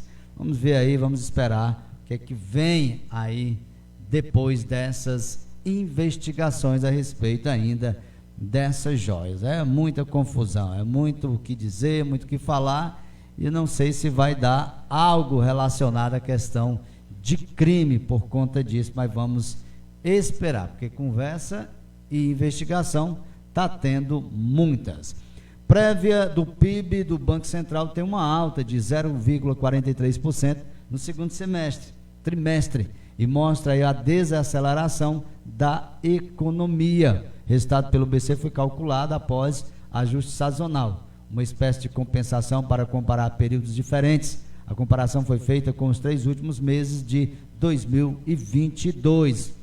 Os dados divulgados aí nessa segunda-feira pelo Banco Central mostram uma desaceleração da economia brasileira. Isso porque no primeiro trimestre de 2023 o IBC teve expansão aí de 2,21%. O crescimento do IBC no primeiro trimestre foi o pior resultado desde o quarto trimestre de 2022, quando houve uma retração de 1,49%. E o PIB é a soma de todos os bens e serviços produzidos no país. Serve para medir a evolução da economia. Resultado oficial do período, medido aí pelo Instituto Brasileiro de Geografias e Estatísticas, o IBGE, será divulgado em 1º de setembro. Se o PIB crescer, significa que a economia vai bem e produz mais. Se o PIB cai, quer dizer que a economia está encolhendo, ou seja, o consumo e o investimento total é menor. Entretanto, nem sempre o crescimento do PIB equivale a bem-estar social. É uma coisa que difere e às vezes mistura justamente essa questão aí sobre a economia, Às vezes o PIB cai ou aumenta e às vezes está tudo bem, aparentemente, e as pessoas acham que não, devido estar tudo bem com a questão social, enfim, ou até mesmo relacionada a alimentação, enfim, alguns itens, está tudo ok, mas influi muito essa questão do PIB para também as questões de investimento aqui para o nosso país. 11h29, falando aí de Covid-19, só 11% das crianças de até 5 anos tomaram 2 doses da vacina. Apenas 1,5 milhão de crianças no Brasil entre 6 meses e 5 anos tomou ao menos 2 doses da vacina contra a Covid-19. Esse número representa 11% das mais de 13 milhões de crianças nessa faixa etária. Os dados são do novo boletim Observa a Infância do Observatório de Saúde na Infância, que utilizou informações do Ministério da Saúde e foi divulgado nesta sexta-feira. Além disso, a cobertura vacinal entre bebês de 6 meses a 2 anos foi de quase 3%. Já para crianças entre 3 e 4 anos, essa porcentagem sobe para quase 22%.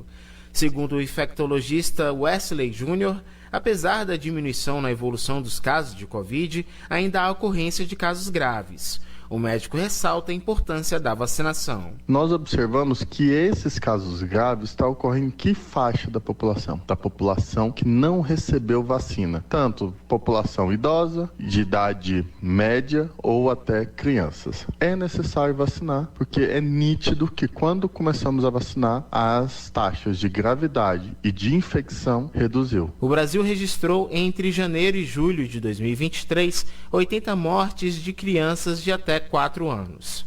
E das 2.700 hospitalizações por causa da Covid-19 neste ano, quase 1.000 internações foram de crianças de 1 a 4 anos.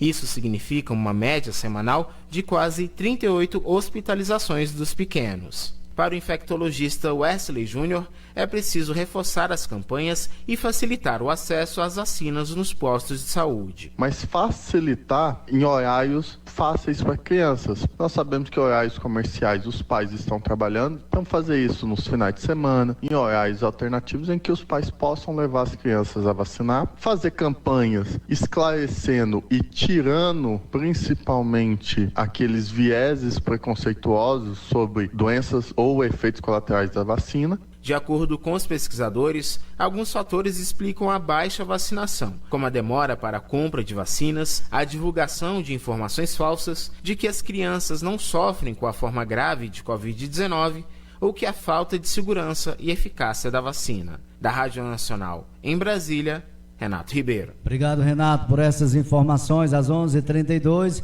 um rápido intervalo, volto já com mais informações e também trazendo a área policial aqui dentro do programa. Rádio CN Mix. A programação que faz a diferença. O rádio é moderno, sabe se adaptar aos tempos e está sempre atual. O rádio transmite sentimentos, desperta sensações, une pessoas e divulga o seu produto de uma forma criativa e inovadora. Não perca o seu tempo e o seu dinheiro com propagandas que não dão o resultado esperado. Anuncie no rádio. Música! De assumo! Sexo social amante, mas sinto ciúme. Você sabia que é possível ouvir nossa emissora também em seu smartphone ou tablet? Isso mesmo! Basta instalar o aplicativo Radiosnet e ouvir em sua casa, trabalho, na rua, em seu carro, em qualquer cidade, estado ou país. O Radiosnet é de graça e está disponível para Android e iOS no site radiosnet.com. Agora vamos direto ao ponto. Claudemir Nunes.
11h34, de volta aqui no programa Direto ao Ponto, até meio-dia, hoje, segunda-feira, 14 de agosto de 2023. Vamos trazer agora as informações da área policial, plantão policial, chegando aqui na nossa programação.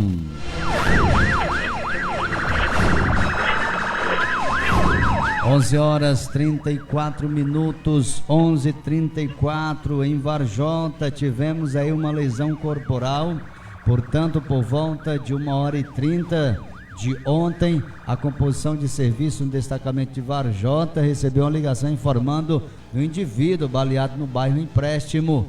A viatura 7623, portanto, junto com a ambulância de Varjota, foram até o local. Encontraram um indivíduo caído ao solo, onde de imediato levaram até o hospital e foi constatado uma lesão no rosto, possivelmente com um pau. A vítima, alcoolizada, só falou que foi um indivíduo de nome Isaac, mas não sabe o que aconteceu. Possivelmente briga de bêbado. A vítima se encontra estável no hospital, portanto. Ali em Catunda tivemos um acidente de trânsito, um sinistro de trânsito, portanto, ontem por volta das 19h30. Foi acionada aí pela proprietária do veículo T-Cross de placa POT 4I02 de cor branca, onde a mesma relatou que estava em seu apartamento quando escutou um barulho de colisão entre veículos, momento na qual a mesma saiu para a rua e notou que seu veículo havia sido atingido na lateral traseira esquerda pela motocicleta, uma HVO 1562 de cor azul. A mesma ainda informou que o condutor da motocicleta havia sido socorrido para o hospital municipal, onde de pronto nos deslocamos até o mesmo, onde o acusado foi encontrado bastante alterado, com sinais de embriaguez. Ao ser indagado, o mesmo confessou ser o condutor da motocicleta ter feito ingestão de bebida alcoólica. De pronto foi dado voz de prisão ao mesmo e realizado o teste de etilômetro na PRE de Taperuaba, onde o resultado obteve 0,95. Vale ressaltar que a proprietária do veículo atingido pelo acusado não quis comparecer à delegacia plantonista de Sobral para os procedimentos.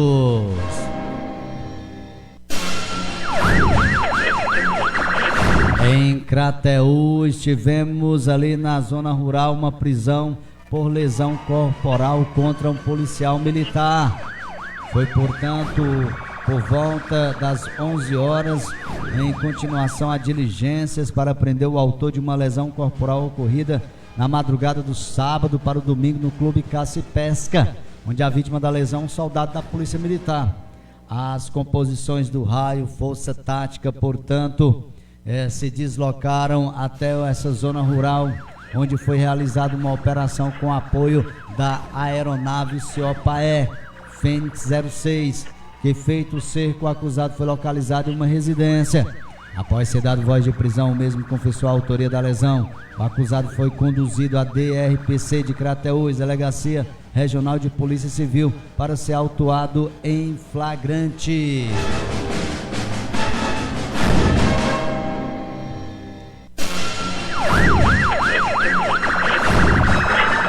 Tamboril, zona rural, tivemos um suicídio por volta das 16h40.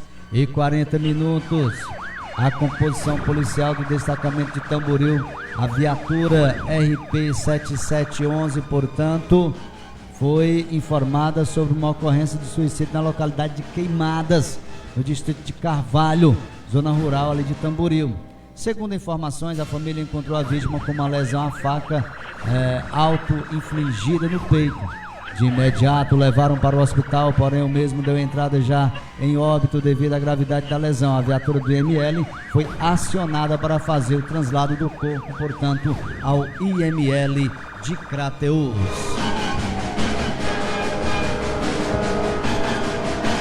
Tentativa de homicídio por volta das 16h40 lá em Santa Quitéria. Recebemos a informação por meio de um transeunte que na localidade de Barreira Vermelha, distrito de Santa Quitéria, um indivíduo conhecido por Eurico teria lesionado seu genitor com golpes de faca.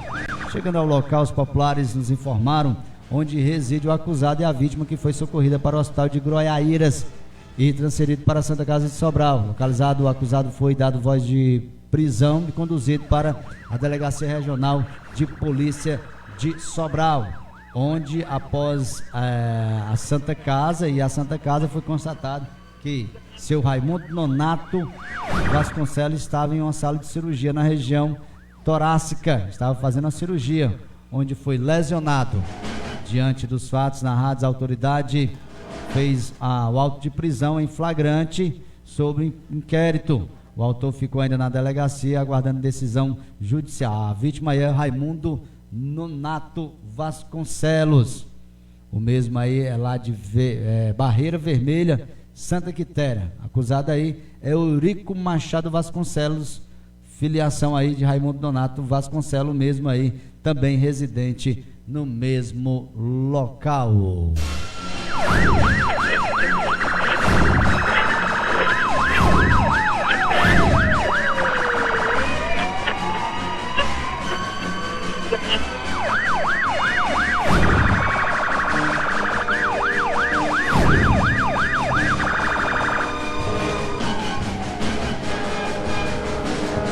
11h41, 11h41.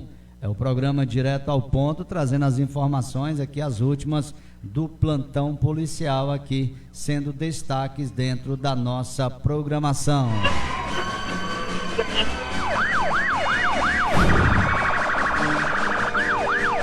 Mais detalhes aí, né? A vítima de lesão corporal ali na cidade de Tamboril veio a óbito, portanto aí lá na cidade de Sobral.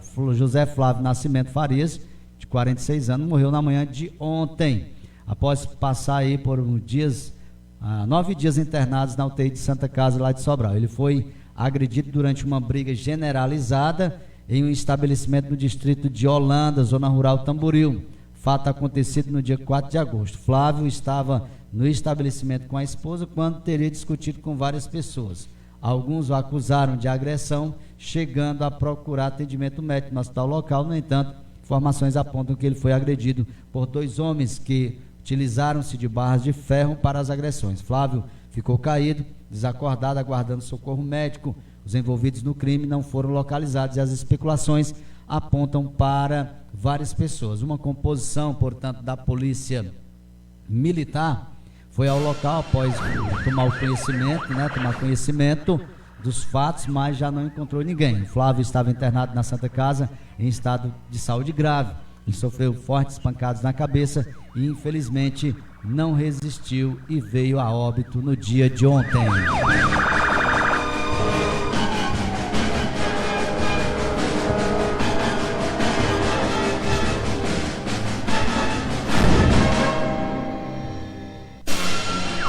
Foram essas, portanto, as principais informações da área policial. Tivemos uma aqui também, né, onde resultou um acidente também.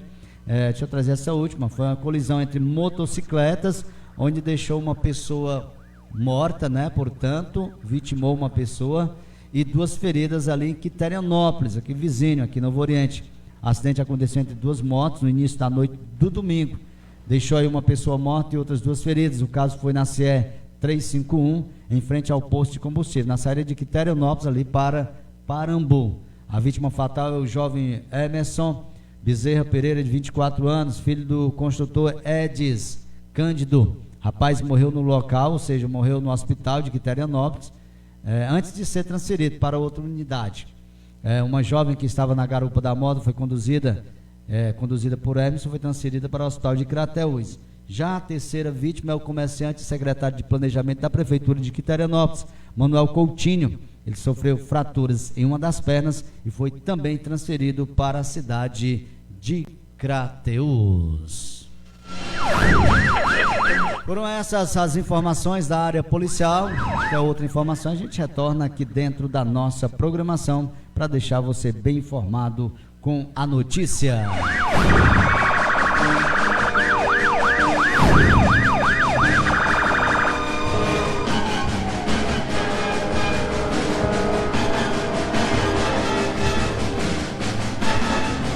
11 horas 44 minutos, 11h44, e PMs, né, foram afastados, né, portanto aí a polícia lá do Rio afastou os policiais envolvidos na morte do menino Tiago.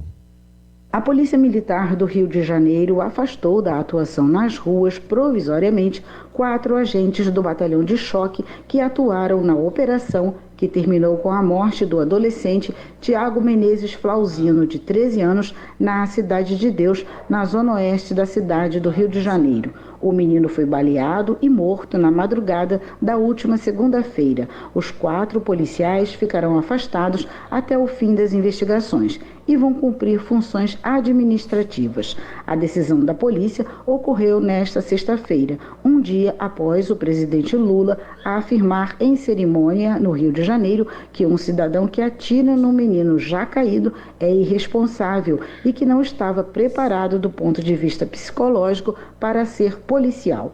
Tiago foi morto sem esboçar qualquer reação, de acordo com relatos de moradores da comunidade, ou oferecer risco à ação da tropa de choque da PM, que fazia uma operação na principal via de acesso à comunidade.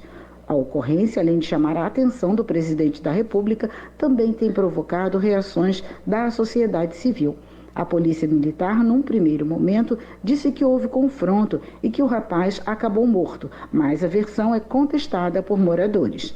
Em nota, a Secretaria de Estado da Polícia Militar informou ainda que as armas usadas pelos militares foram apreendidas para a perícia e que as imagens das câmeras de segurança estão sendo analisadas pela Polícia Civil, que investiga o caso. A corporação explicou que instaurou um procedimento de apuração por meio de sua Corregedoria Geral para averiguar todas as circunstâncias do caso. Com informações da Agência Brasil, da Rádio Nacional no Rio de Janeiro, Cristiane Ribeiro. Obrigado, Cristiane, por essas informações. Muita gente aí está respondendo por essas ações, né? Vamos dizer aí o que vai acontecer. O certo seria, né, se tentar evitar, mas vamos lá, evitar, eu sei que seria muito difícil, né, se entrar num confronto com bandidos policiais e não ocasionar nenhum problema para a comunidade. Muito raro, muito difícil, mas vamos ver aí o que acontece aí, portanto. São 11h47, vamos trazer as informações aí do esporte, ver o que aconteceu, portanto, neste final de semana aqui no Brasil. E vamos falar da 19ª rodada da Série A do Campeonato Brasileiro. No sábado, o Botafogo, mais líder do que nunca, venceu o Internacional de virada por 3-1. Neste domingo, o Atlético Mineiro derrotou o Bahia no Mineirão por 1-0. Também em Belo Horizonte, o América perdeu para o Goiás por 1-0. Na capital paulista, o Corinthians venceu o Coritiba de virada por 3-1. O Grêmio bateu o Fluminense por 2-1. No Maracanã, sob protestos da torcida, o Flamengo empatou com o São Paulo em 1-1. Já o Fortaleza não teve trabalho para vencer o Santos, 4-0. Nesta segunda-feira, 2 jogos encerram a rodada. O Palmeiras recebe o Cruzeiro em São Paulo às 7 da noite e às 9 é a vez de Bragantino e Vasco da Gama jogarem na rodada. A classificação de momento do Campeonato Brasileiro traz o Botafogo em primeiro com 47 pontos, em segundo o Grêmio 33, em terceiro o Flamengo 32 pontos, em quarto o Fluminense 31 pontos, em quinto o Palmeiras 31 pontos, fechando o G6 o Bragantino com 31 pontos. Lá embaixo, zona de rebaixamento, o Santos é o 17º com 18 pontos, 18º o Curitiba 14 pontos, 19º Vasco 12 pontos, segurando a lanterna o América Mineiro com apenas 10 pontos ganhos. Da Rádio Nacional em Brasília, Bruno Mendes. Valeu, Bruno, obrigado por essas informações aí, né? Tudo indica aí que, portanto, Brasileirão aí com muitos gols e advindo aí de muitas confusões, né? Falando aí desse jogo aí entre Flamengo e a equipe do São Paulo, né? Que buscou esse pênalti já nos acréscimos e meio que controverso, né? Muita gente aí indagou, disse que não era, e aí ficou disse por não disse, né? Porque aí, meu amigo, é complicado, né? Quando vai, entra, quando o pessoal quer, inclusive muitos vídeos aí falando que o VAR aí é flamenguista, enfim, a própria arbitragem, e muitas pessoas questionaram. Aí, inclusive, a equipe do São Paulo, já vi aqui, deixa eu dar uma olhada aqui novamente, está entrando sim com uma reclamação diretamente na CBF. Não sei se vai voltar atrás, não vai, né? Isso é certeza. Agora que pode dar alguma coisa, né? Alguma controvérsia ainda com relação à questão do pênalti, isso pode sim, até porque a gente não sabe se foi, né? Aquela imagem ali do lado, né? Como se tivesse pego o lado do pé, não deu bem para entender, mas vamos esperar aí o que é que vem por aí. Deixa eu só ver aqui, aonde fala que o São Paulo está aqui, enviará ofício à CBF cobrando explicações sobre o pênalti do Flamengo. Mas não vai adiantar de nada, né, gente? Explicação por explicação vai continuar no mesmo. 11h50, 11h50, faltando aí 10 minutinhos aqui para a gente terminar, finalizar mais um programa direto ao ponto. E já agradeço a você que está com a gente desde o início aí, portanto, desde as 10 horas até meio-dia, sempre levando a informação para você. Diego Costa já chegou ao Rio de Janeiro discretamente para se apresentar ao Botafogo. Nessa novela do Diego Costa vir para o Vasco, foi uma conversa, uns queriam, outros não, sei que acabou aí, portanto, dando uma reviravolta, e hoje a contratação está com a equipe do Botafogo. Neymar projeta ficar apenas 2 anos lá no Al Hilal de jornal, segundo o mesmo. Isso é para voltar aí com força máxima aí para o futebol europeu depois, né? Vamos ver, né? Sei que ele vai ganhar muito dinheiro ali no futebol árabe. A gente já vai ter ali Neymar, o próprio Cristiano Ronaldo, né? Pois é. São 11h51, 11h51. Programa direto ao ponto até meio-dia, levando a informação para você que nos escuta através aqui do rádio, através das nossas fanpages no Facebook, também através dos nossos aplicativos Rádiosnet, Zeno Rádio, Rádio Box e plataforma CX. A Irapuá Web Rádio, além de Crateúí, sempre levando até você também o programa direto ao ponto. 11h52, quem faleceu também, né, de ontem para hoje, nesse final de semana, foi a funkeira MC Kátia, pioneira do funk. A mesma teve problemas de saúde, foi internada, teve uma trombose, né, na perna, teve que amputar a mesma e em seguida faleceu, né? Ainda não sei se foi divulgada a causa, mas o problema aí que devido a outras complicações, né, a mesma aí estava inclusive com pneumonia, né, e foi a falecer. O corpo dela, inclusive da Kátia Marques, de 47 anos, a MC Kátia, uma das pioneiras do funk carioca, é velado no cemitério São Francisco Xavier, lá no Caju, zona norte do Rio, na manhã desta segunda-feira. MC Kátia morreu no domingo ainda no Hospital Municipal Souza Aguiar, onde se internou para a retirada de um mioma no útero. Após a cirurgia, ela sofreu complicações como uma trombose, amputação da perna e nos últimos dias teve pneumonia. Filha única da artista Michele, chegou por volta das 11h20 com um pôster da mãe e um casaco dado por um fã funkeira com caricaturas de momentos da carreira.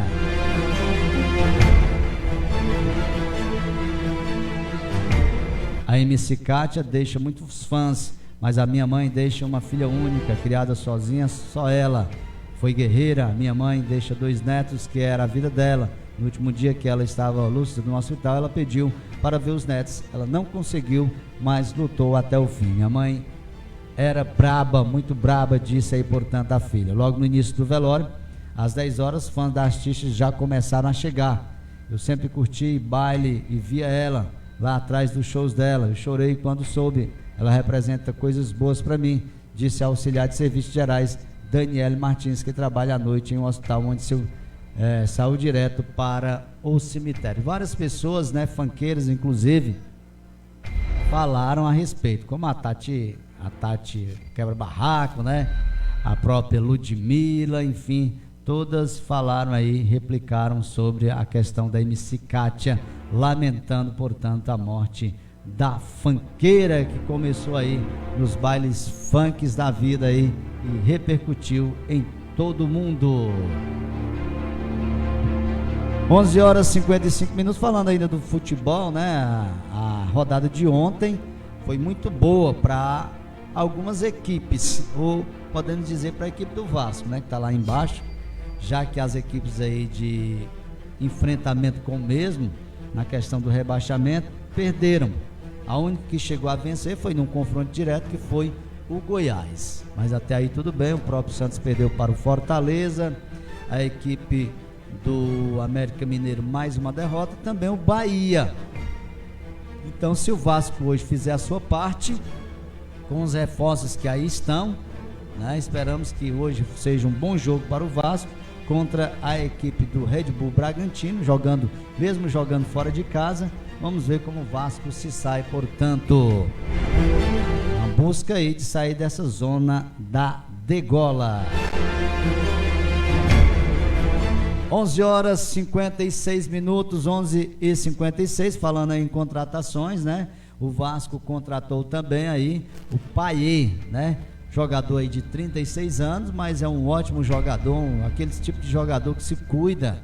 É exemplo do Neném, é exemplo de muitos jogadores como o próprio Juninho, o próprio Pedrinho, que jogaram bastante na carreira, né? E se cuidaram. E o Payet não é diferente. Jogador aí que vem do futebol francês, um ótimo camisa 10, batedor de falta, coisa que falta principalmente aqui no futebol brasileiro. E vamos ver como é que se adapta aí ao conjunto elenco do Vasco da Gama. Melhor, ou seja, vai vir para somar, né? É certeza.